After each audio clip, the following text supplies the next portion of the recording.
Hi అండి, అందరికీ నమస్తే. Welcome to my channel Pavani Butla. ఈరోజైతే ఈ వీడియోలో మనం తయారు చేసుకుందాం డబల్ కా మీఠా.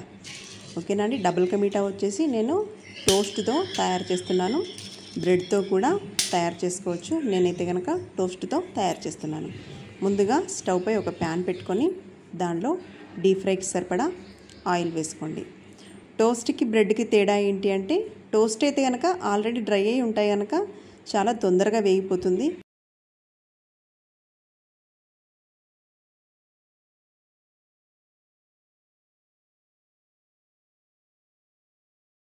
ఇప్పుడు ఒక్కొక్కటిగా వేసుకుంటూ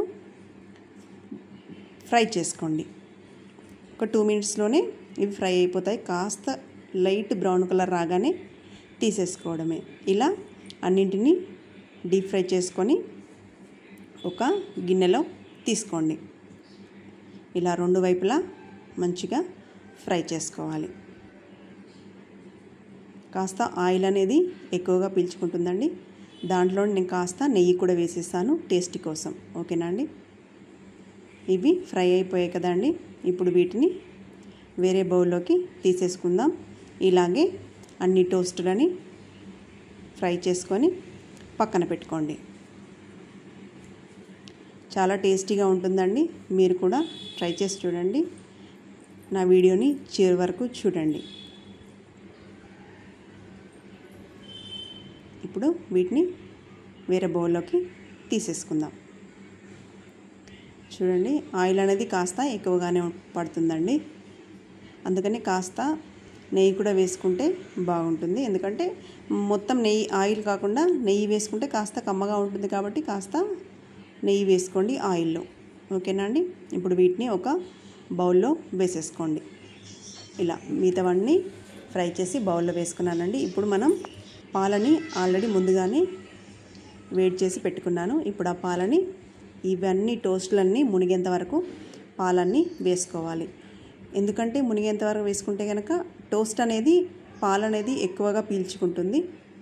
కాబట్టి నిండుగా పోస్తే, అవి మునిగేంత వరకు పోస్తే మొత్తం టోస్ట్లోకి ఇంకిపోతుంది కనుక. ఇలా పాలన్నింటినీ కాస్త పాలైతే కనుక చిక్కగా ఉండాలండి. చిక్కగా ఉంటే చాలా టేస్టీగా ఉంటుంది. ఇలా పాలన్నీ మొత్తం మునిగేంత వరకు వేసుకోండి. ఏదైనా మునగలేదంటే కనుక ఇలా మీరు స్పూన్తో ఇలా చేయండి. ఓకేనా అండి. ఇప్పుడు వీటిని పక్కన పెట్టుకుందాం. పాలన్నింటినీ మొత్తం పీల్చుకుంటుంది టోస్ట్లో. ఓకేనా అండి. ఇప్పుడు దీనిలో కావాల్సిన డ్రై ఫ్రూట్స్ కావాలి కాబట్టి మనము డ్రై ఫ్రూట్స్ తీసుకుందాం. నేను దీంట్లోకి అయితే కిస్మిస్, బాదం, కాజు తీసుకుంటున్నాను.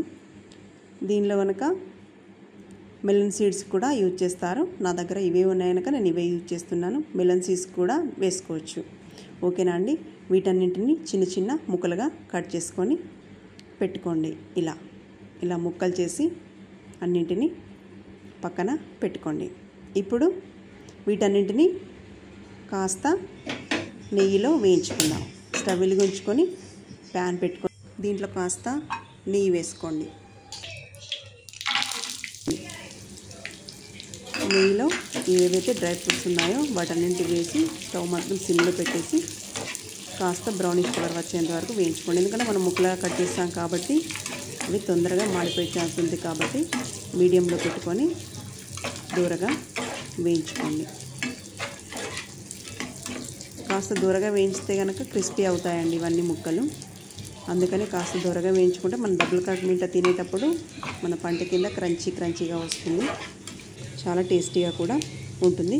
ఇవి వేగిపోయాయండి. వీటిని ఒక గిన్నెలో తీసేసుకుందాం. చూడండి, కాస్త బ్రౌనిష్ కలర్ వచ్చాయి కదా. ఇలానే వేయించుకోండి. టేస్టీ వేరేలా ఉంటుంది. మీరు కూడా ట్రై చేయండి ఇలానే. ఈ మిగతా నెయ్యిని కూడా దాంట్లోనే వేసేయండి. ఇప్పుడు అదే ప్యాన్ పెట్టేసి దాంట్లో పాకాన్ని రెడీ చేసుకుందాం. నేనైతే కనుక 2 కప్పుల వరకు షుగర్ తీసుకున్నాను. ఈ షుగర్ మునిగిపోయేంత వరకు నీళ్లు వేసుకోండి. ఈ షుగర్ అంతా కరిగిపోయేలా బాగా కలుపుకోండి. ఇదంతా కనుక డ్రై ఫ్రూట్స్ అండి. సో నేను అదే ప్యాన్లో షుగర్ వేసాను కాబట్టి అందుకోసం పైన తేలిపోయిందండి. ఓకే, షుగర్ కరిగిపోయింది కదండి. ఇప్పుడు దీంట్లో ఇలాచీ పౌడర్ వేసుకుందాం. ఓకేనా అండి. ఇలాచీ పౌడర్ వచ్చేసి కాస్త షుగరు ఇలాచీలు వేసి గ్రైండ్ చేశానండి. ఇలాచీ పౌడర్ వేసేసి ఇంకొక 2 నిమిషాలు మరగనివ్వండి. కాస్త లేత పాకం రాగానే తీసేసుకోవడమే. ఇలా బాగా మరిగించండి. ఓకేనా అండి. ఇప్పుడు పాకం రెడీ అయిపోయింది కదా. ఇప్పుడు మనం ఏవైతే టోస్ట్ని పాలు వేసి పెట్టుకున్నామో దాంట్లో ఈ సిరప్ అంతా వేసేయాలి. ఓకేనా అండి. ఇప్పుడు స్టవ్ ఆఫ్ చేసుకొని ఈ సిరప్ని తీసుకుందాం. ఇప్పుడు ఈ పాలు చూసారా మొత్తం ఇంకిపోయాయి, అది మెత్తబడిపోయింది. ఇప్పుడు ఈ పాకాన్ని పైనుండి వేసేయండి. ఇలా ఈ పాకం వేసాక పాకం కూడా దానిలోకి మొత్తం ఇంకిపోతుందండి. ఈ పాకం వేసాక మనం ఏవైతే వేయించుకున్న డ్రై ఫ్రూట్స్ ముక్కలు ఉన్నాయో వాటన్నింటినీ పైనుండి ఇలా చల్లేయండి. చాలా చాలా టేస్టీగా ఉంటుంది. అచ్చం ఫంక్షన్లలో చేసే డబుల్ కా మీఠా లానే ఉంటుంది. మీరు కూడా ఒకసారి ట్రై చేసి చూడండి. చాలా టేస్టీగా ఉంటుంది. చూస్తేనే తినేయాలనిపిస్తుంది కదండి. ఇంకెందుకు ఆలస్యం, మీరు కూడా ట్రై చేసి చూడండి. చాలా టేస్టీగా ఉంటుంది. ఎంతో ఇష్టంగా ఎంతో ఈజీగా తయారైపోతుంది. మరొకసారి మా చిన్నోనికి పెట్టి చూద్దాం ఎలా ఉందో టేస్ట్ చెప్తాడు. ఓకేనా అండి. చూడండి బ్రెడ్ ముక్కలు చూడండి, టోస్ట్ ముక్కలు ఎంత మెత్తబడిపోయాయో. ఇలా తీసుకుంటే కనుక మొత్తం కలిపిస్తే కనుక బాగుండదండి. ఇలా తీసుకుంటేనే చాలా బాగుంటుంది. ఒకసారి ఇలానే మీరు ట్రై చేయండి. ఒకసారి మా చిన్నోనికి పెడదాం ఏమంటాడు.